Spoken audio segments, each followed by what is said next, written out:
America के नुमाइंदा खुसूसी बराए ईरान ने धमकी दी है कि अगर कुद्स फोर्स के नए कमांडर इस्माइल ने अमेरिकियों को कत्ल किया या फिर उनका हाल वैसा ही किया जैसे जनरल कासिम सुलेमानी करते रहे हैं, या फिर अमेरिका की किसी भी मफादात को कुद्स फोर्स के नए कमांडर इस्माइल नुकसान पहुंचाते हैं, तो इनका हाल भी कासिम सुलेमानी जैसा ही होगा। आपको बता दें कि ईरान ने जनरल कासिम सुलेमानी के बाद इस्माइल कायनी को कुद्स फोर्स का नया कमांडर जनरल मुकर्रर किया, जिन्होंने अपनी पेश रो कासिम सुलेमानी की पॉलिसियों को जारी रखने का अज़म का अयादा भी किया था। इस हवाले से नुमाइंदा खुसूसी बराए ईरान ने यह धमकी दी है कि अगर अमेरिकियों के कत्ल करने की पॉलिसी ईरान ने जारी रखी तो उसका हाल भी जनरल कासिम सुलेमानी जैसा होगा। अमेरिका के नुमाइंदा खुसूसी ब्रायन ने मजीद कहा कि ट्रंप बहुत पहले वाज़ा कर चुके हैं कि अगर किसी भी शख्स ने अमेरिकियों को या अमेरिका के मफादात को नुकसान पहुंचाया तो उससे सख्ती से निपटा जाएगा। उनका कहना था कि अमेरिकी सदर की जानिब से ये धमकी नहीं बल्कि ऐसा अमेरिकियों के तहफ़्फ़ुज़ को यकीनी बनाने के लिए किया जाएगा। दूसरी जानब अमेरिका ने कतर को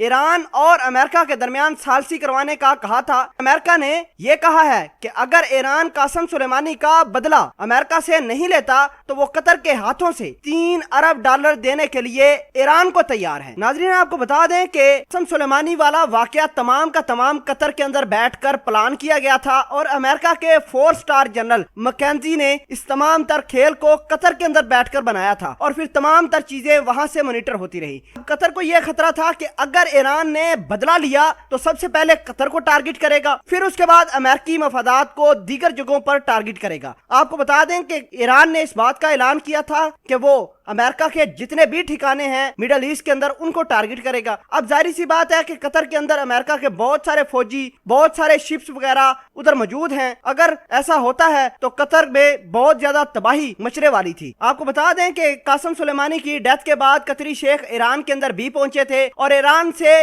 ये कहा था तो कतर पर अटैक ना करे, और इस हवाले से उन्होंने एक पेशकश भी की थी कि अमेरिका कतर के हाथों से ईरान को $3 अरब देने का ऐलान भी करता है अगर वो कासिम सुलेमानी का बदला ना ले। आपको बता दें तकरीबन 8 जनवरी को कासिम सुलेमानी के कत्ल का बदला लेने के लिए अमेरिका के 2 से 3 फौजी अड्डों को इराक के अंदर टारगेट किया गया था और इसके बाद यूक्रेनी जहाज को भी टारगेट ईरान ने किया था। और कतर का यह भी कहना है कि अगर ईरान हमारी बात मान लेता है $3 अरब त्यारा हादसे के लवाहिकीन को दिए जा सकते हैं। 2 बड़ी खबरें थी। एक तो नुमाइंदा खुसूसी बराए ईरान ने इस बात का ऐलान किया है कि अगर नए कुद्स फोर्स के जनरल ने कासिम सुलेमानी की पॉलिसियों को जारी रखा तो उसका हाल भी कासिम सुलेमानी जैसा ही होगा। दूसरी जानब कतर ने अमेरिका का पैगाम ईरान को पहुंचाया है कि अगर वो कासिम सुलेमानी का बदला नहीं लेते, मिडल ईस्ट में मफादात अमेरिकी मफादात को नुकसान नहीं पहुंचाते, तो वो उनको $3 अरब देगा और ये $3 अरब त्यारा हादसे के लवाहिकीन को देने के लिए काफी हैं।